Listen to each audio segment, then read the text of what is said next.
সেই সন্ত্রাসী বাহিনীর তৃতীয় দিনের মতো ঠাকুরগাঁওয়ে নিজ নির্বাচনী আসনে করছেন গণসংযোগ। সর্বস্তরের মানুষের সাথে অংশ নিচ্ছেন মতবিনিময়। আসন্ন জাতীয় সংসদ নির্বাচন ঘিরে জেলার বিভিন্ন প্রান্তে চষে বেড়াচ্ছেন বিএনপি মহাসচিব মির্জা ফখরুল ইসলাম আলমগীর। বেগুনবাড়ি ইউনিয়নের দানারহাট স্কুল মাঠে সর্বস্তরের মানুষের সাথে বৃহস্পতিবার দুপুরে কথা বলেন বিএনপি মহাসচিব। এ সময় তিনি বলেন, স্বৈরাচার পালিয়ে যাওয়ার পর নতুন করে দেশ গড়ার সুযোগ তৈরি হয়েছে। সংস্কার করা হবে পুরনো জঞ্জালের।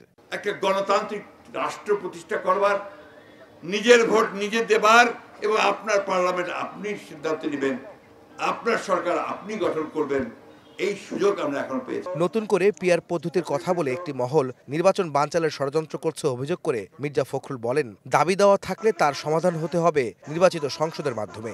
কয়েকটা দল, রাজনৈতিক দল পিআর নিয়ে খুব চিৎকার করতেছে। সবাই যদি একমত হয় তাহলে মানুষ চিন্তা করে দেখবে। ওই জন্য আমরা বলছি যে আগামী নির্বাচনটা হোক, পার্লামেন্টে ডিসাইড হবে, জনগণ ভোট দিয়ে ঠিক করবে যে কারা যাবে, পিআর হবে কি হবে না। দেশের মানুষের পাশাপাশি বিএনপিও আর হানাহানি রাজনীতি দেখতে চায় না মন্তব্য করে বিএনপি মহাসচিব জোর দিয়ে বলেন, নির্বাচন নিয়ে আর কোনো আপোষ নয়, ভোট হবে যেখানে সিদ্ধান্ত নেবে জনগণ।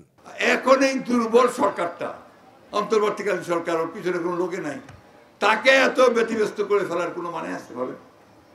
তারা করতেছে এটা একটাই উদ্দেশ্য, নির্বাচনটা যেন না হয় তার ব্যবস্থা করা। জনগণ নির্বাচন চায়, জনগণ ভোট দিতে চায়, তাদের জনপ্রতিনিধি নির্বাচিত করতে চায়। বন্ধুগণ, এইখানে আমরা কোনো আপোষ করব না। এদিন সন্ধ্যায় রানীশংকৈল উপজেলায় এক পথসভায় বিএনপি মহাসচিব বলেন, কোন কোন দল জুলাই সনদে স্বাক্ষর করবে না বলে মত দিচ্ছে। বিএনপি সেই সনদে সই করবে কিনা তার জন্য শুক্রবার পর্যন্ত সবাইকে অপেক্ষা করতে বললেন মির্জা ফখরুল।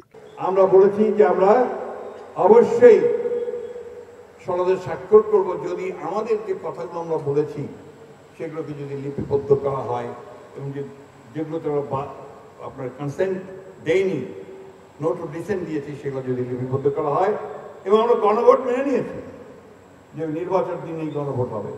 সুতরাং আমরা এখন পর্যন্ত অত্যন্ত ইতিবাচক ভূমিকা পালন করেছি। আপনার আগামী দিনই আপনারা জানতে পারবেন যে বিএনপি স্বাক্ষর করবে কিনা।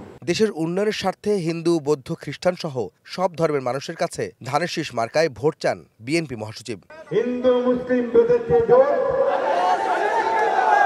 হিন্দু মুসলিম বেঁধেছে জোট। আহমেদ সালেহীন, সময় সংবাদ, ঠাকুরগাঁও।